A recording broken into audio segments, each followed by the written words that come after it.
Olá a todos, estamos aqui de volta no LearnCast, nosso podcast semanal da LearnBase. Oi, Amanda, tudo bom? Oi, Lars, tudo bem e você? Tudo bom também.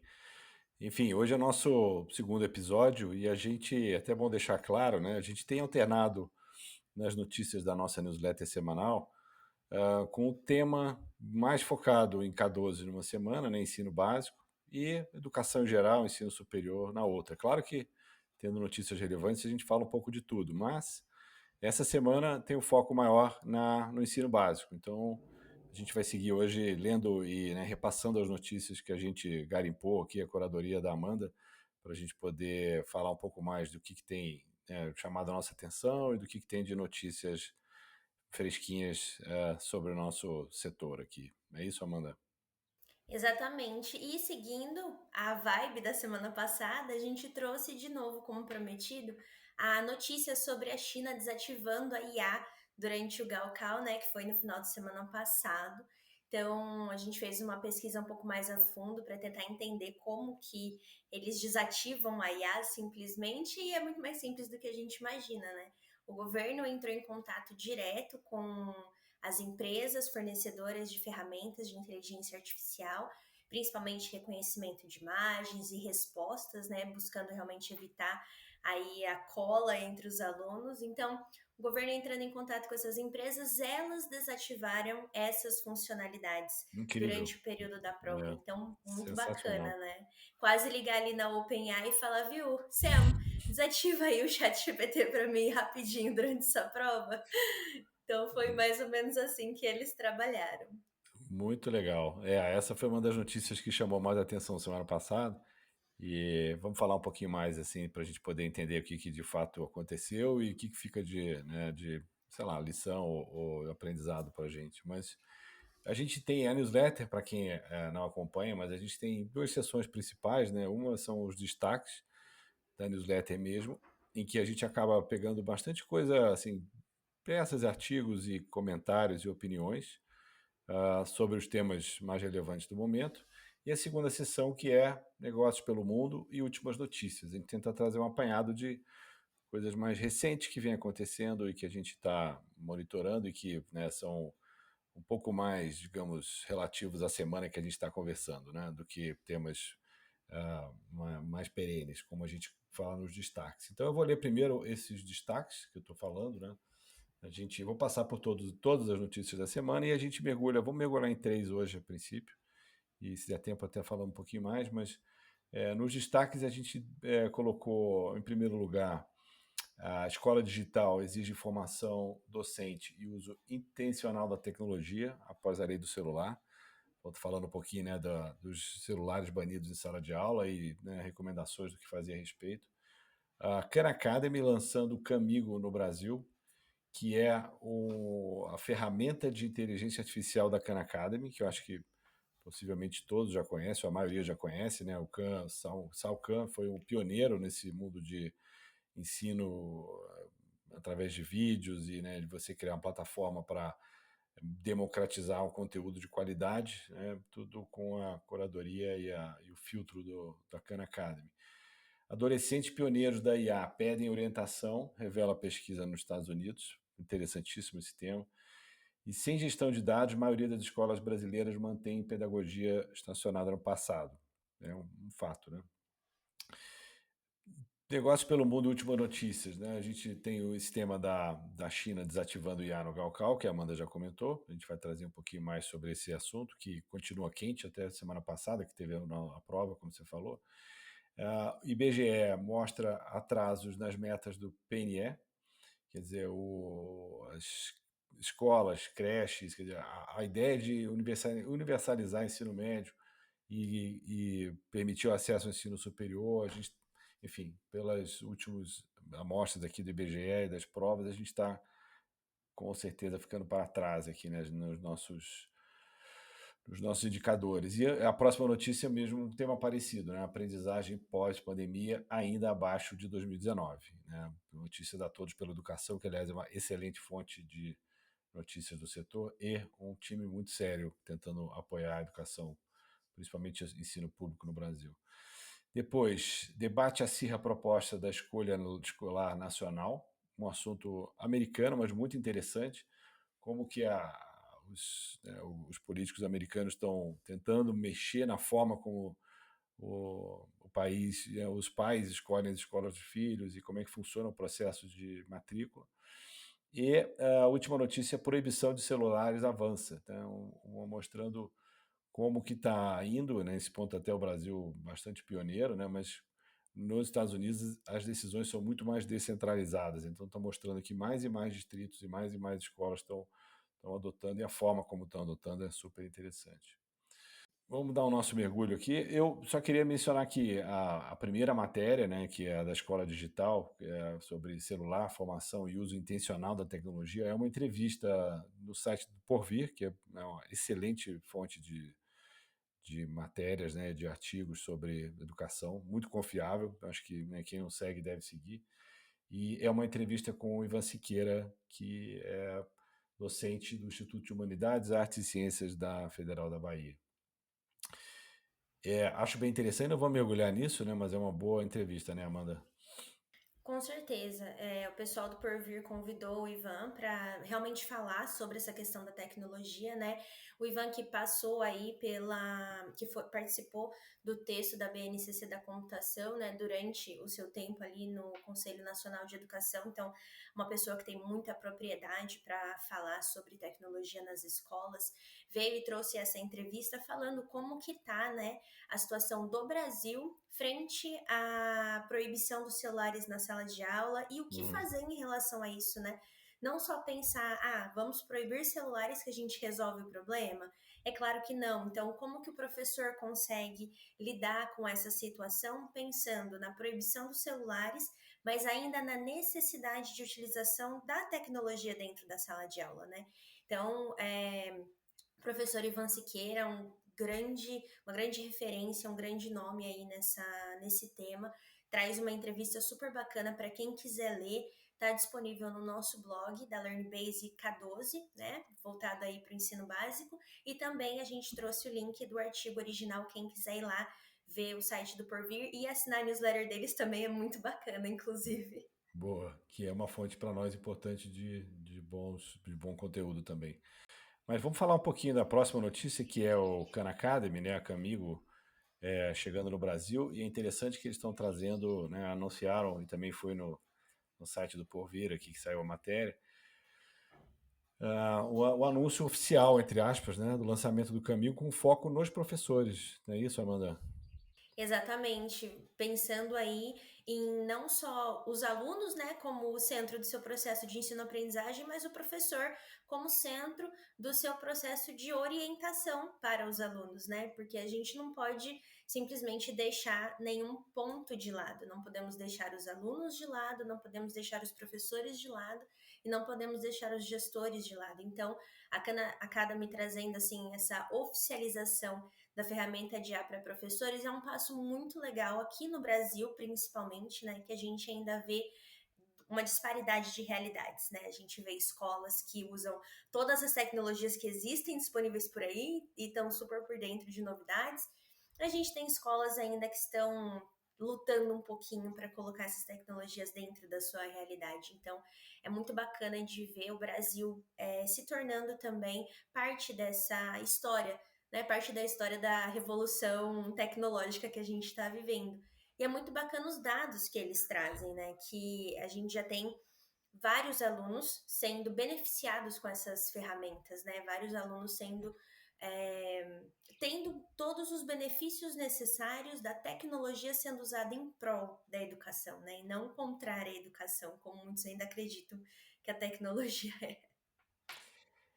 E eu acho que o interessante aqui é que assim, o Camigo, né, que é inclusive o site, quem quiser ver, é Camigo com KHANMIGO, quer dizer, não é amigo, é camigo.ai, né, para o AI.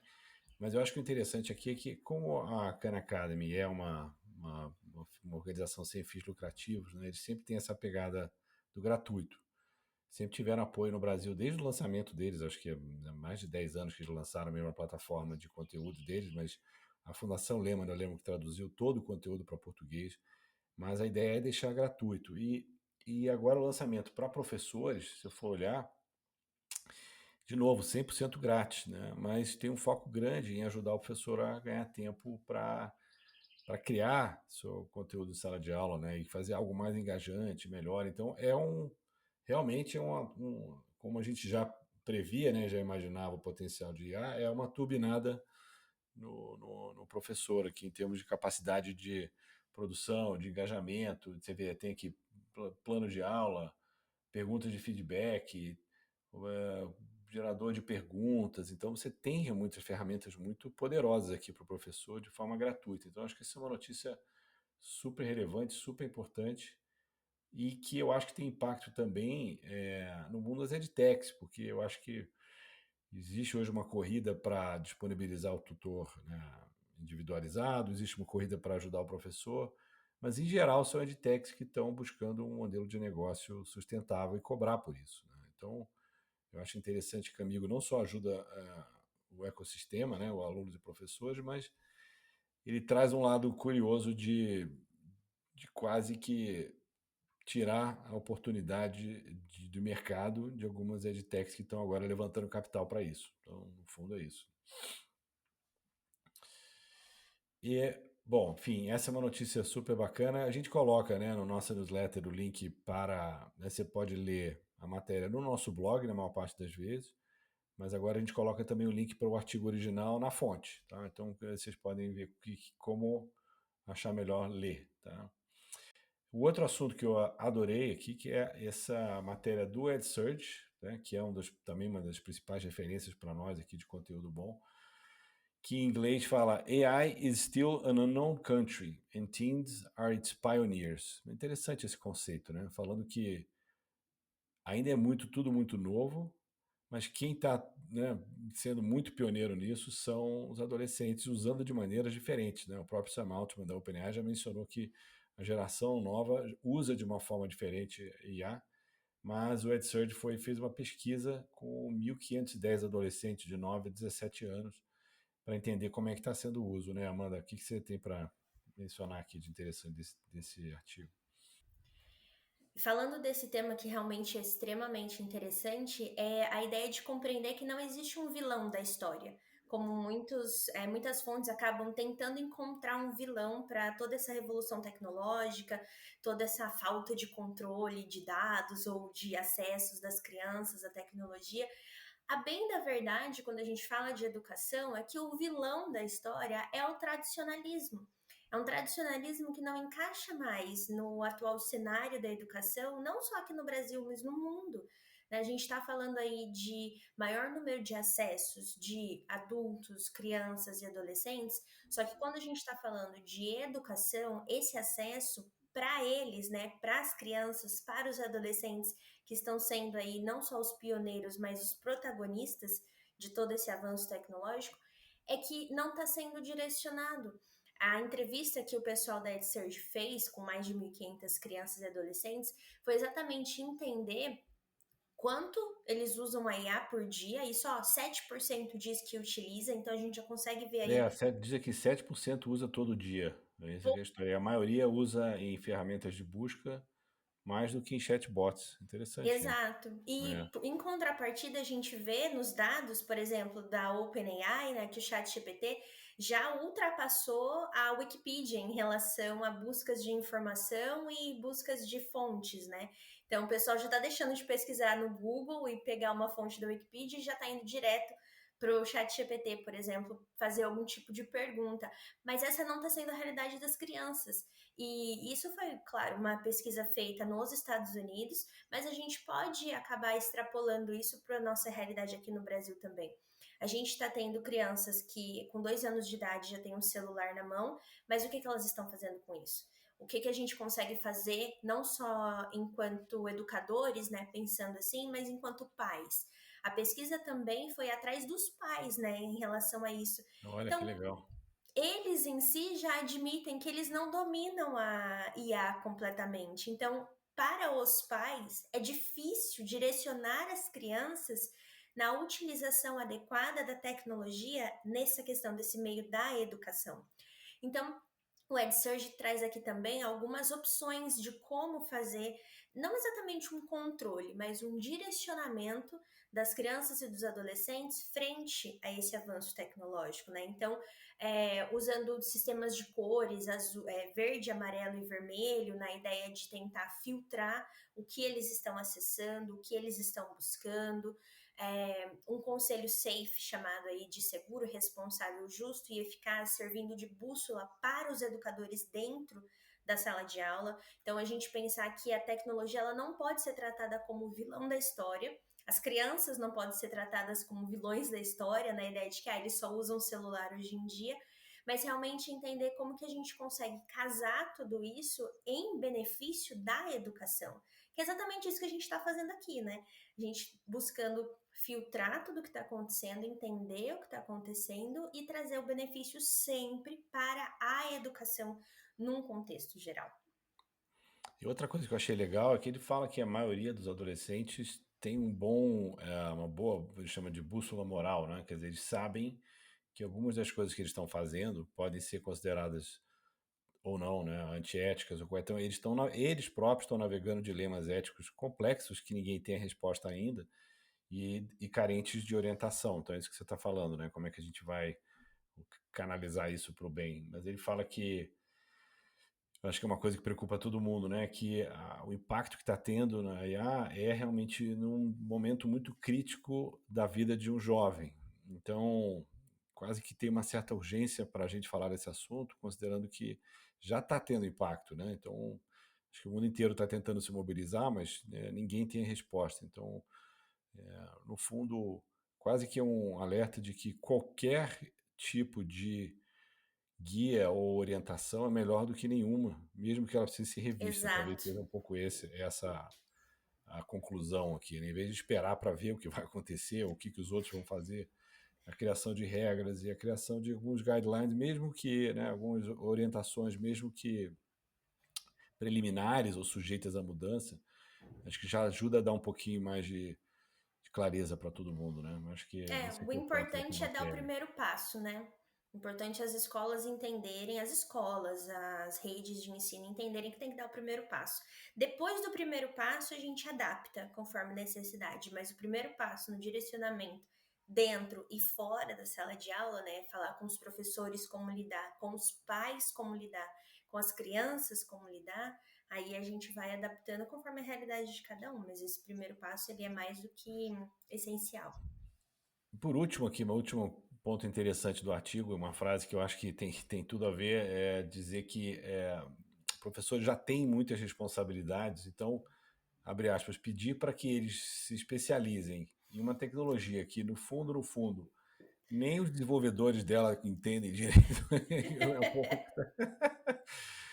Achei bom esse comentário e é um comentário válido, né? Olha, nem quem é, né, dos grandes empresas de software e dos laboratórios e né, das pesquisadoras, a maioria deles ainda está um pouco confuso sobre a tecnologia, então, que dirá professores e alunos que estão tentando, né, navegar uma coisa muito nova, muito rápido. Então, é um bom ponto aqui. Exatamente. Enfim, acho que a gente pode ir para o último tema aqui, que a gente, né, já está esgotando o nosso tempo, mas a gente ia trazer, como a gente falou, né, trazer de volta o assunto do Enem chinês, né, que é chamado de Gaokao, que é super interessante. E a Amanda trouxe um artigo direto de uma fonte, né, que, vamos dizer, estudou, não é um site educacional, né, é um site sobre internet, sobre tecnologia, falando disso. Então, conta pra gente aí rapidinho, Amanda. Você já deu uma palhinha no começo, mas fala um pouquinho mais. Eu já dei uns spoilers logo no começo, É, já entendi. deu spoiler, exatamente. Mas para dizer exatamente que o Gaokao, né, como a gente comentou no vídeo da semana passada, quem se interessou e deu uma olhadinha viu que é a prova mais importante, né, da China. É a prova mais concorrida, é a prova mais, sim, que deixa as crianças mais nervosas possível. Então, como tem essa grande relevância no meio educacional chinês, né, que como a gente havia comentado, é um pouquinho diferente do nosso Enem, do nosso vestibular, que deixa você ir fazendo pro resto da sua vida, né? O Gaokao, ele tem um pouquinho mais de limitação nesse ponto, então, pela relevância que já existem leis anti-barulho, leis que controlam o trânsito de carros no dia do Gaokao, exatamente pela pressão que o governo já sabe que as crianças e adolescentes, né, não vou dizer sofrem, mas a pressão que eles sentem em relação à prova, foram necessárias maiores intervenções em relação à segurança da prova, né? Então, formas de evitar fraudes, evitar colas, evitar aí tentativas de acesso, vamos dizer, um acesso entre aspas ilegal à prova, né? Na tentativa realmente de colar é exatamente o contato entre o governo chinês com as empresas responsáveis por fornecer e disponibilizar ferramentas de IA, seja de forma gratuita, seja de forma paga. Então, empresas como a Tencent, a ByteDance e a Moonshot AI são as principais empresas que o governo buscou contato para que elas desativassem temporariamente algumas das suas funcionalidades. É isso que eu ia falar, Então, não é tudo, né? Desabilita isso. parte das funcionalidades, assim. Exatamente, funcionalidades que poderiam ser usadas de forma errônea pelos alunos ou por, né, de qualquer forma durante a prova. Então, todas as funcionalidades que poderiam prejudicar a eficiência do Gaokao no ano de 2025, né? Então, a ideia realmente é de que a IA, a tecnologia em si, mas a IA principalmente, tem que servir como apoio. É o que a gente fala aqui constantemente. A IA é uma ferramenta, ela não pode comprometer em momento algum integridade acadêmica, nível de aprendizagem do aluno, não é algo que tem que ser colocado no lugar nem do professor nem do aluno, né, nessa questão de ensino-aprendizagem. Então, as escolas em Pequim, elas têm essa preocupação extremamente grande em relação ao uso da IA. Então, a ideia deles é realmente ampliar o ensino da inteligência artificial, então realmente É, trazer esse e- direcionamento, né, que a gente é, estava falando para as é. crianças e para os adolescentes sobre a IA, enquanto a gente tem um governo ali trabalhando para realmente ter medidas de punição contra fraudes, contra tentativas de cola, contra o uso errado da inteligência artificial, né? Então a gente tem aí um bom exemplo, na minha opinião, de como a IA está funcionando nas escolas e como o governo está se posicionando não contra ela, mas contra o mal que ela pode fazer. E como ele fala aqui, né? Apesar de, como você falou, todo esse incentivo, o fato é que isso prova que ainda não tem uma solução em larga escala para prever fraude que não seja desligar completamente todas as funcionalidades, ou eles não querem arriscar. Então, enfim, a gente trabalha com isso aqui no dia a dia, né, com os nossos parceiros da Learnbase, que tem ferramentas de prova para bloquear o computador, para abrir a câmera, abrir o microfone, que chegam muito, muito longe, vão muito longe no sentido de minimizar e coibir, né? Então, eu acho que 100% nunca existirá, mas eu acho que chega muito perto disso. Então, se a própria China, né, que é talvez um dos poucos países que consegue fazer isso, apela para esse tipo de coisa, provavelmente é algo que o mundo inteiro tem que prestar atenção. Eu acho que no fim do dia essa é a, digamos, a lição final aqui desse tema, que é a China fazer isso é uma demonstração de que é algo que todo mundo deveria pensar, se preocupar e tentar melhorar, né? Já que essa opção que eles usaram não está disponível para nós. Exatamente, usar sempre os casos de outros países, né? No caso a China, sempre foi pioneira nessa questão de tecnologia. A China, a Índia, né? A Ásia é muito forte nesse ponto. Então, realmente observar como eles estão fazendo, os Estados Unidos em alguns pontos de política, de economia, como que eles estão agindo nesse quesito também. Então, o que a gente pode extrair de melhor dos outros países que eles já fizeram, cometeram alguns erros, voltaram atrás. Então, no que a gente pode aprender e se beneficiar, né, enquanto Brasil em si, né, nessa parte de educação e de tecnologia, sempre olhar para eles como modelos a serem seguidos ou erros a não serem cometidos, né? Exatamente. Muito bom. Acho que com isso a gente encerra nosso podcast de hoje. Espero que vocês tenham gostado. Estamos preparando mais conteúdos aqui para vocês. Em breve teremos novidades, mas manteremos aqui o nosso papo semanal, né, Amanda, sobre notícias que a Amanda e o time fazem aqui, curadoria. A gente está o tempo todo monitorando tudo que está acontecendo. mas aguardem para mais novidades aqui do nosso lado em breve. Com certeza. E quem tiver interesse, vai lá no Spotify e ouve a nossa newsletter, que a gente traz ela lida para vocês. Para quem está na correria aí do dia a dia, não consegue parar para ler no e-mail, a gente sabe. Então, quem quiser, segue a gente lá no Spotify também. E até semana que vem. Maravilha, perfeito. Até semana que vem, pessoal. Obrigado, Amanda. Tchau, tchau.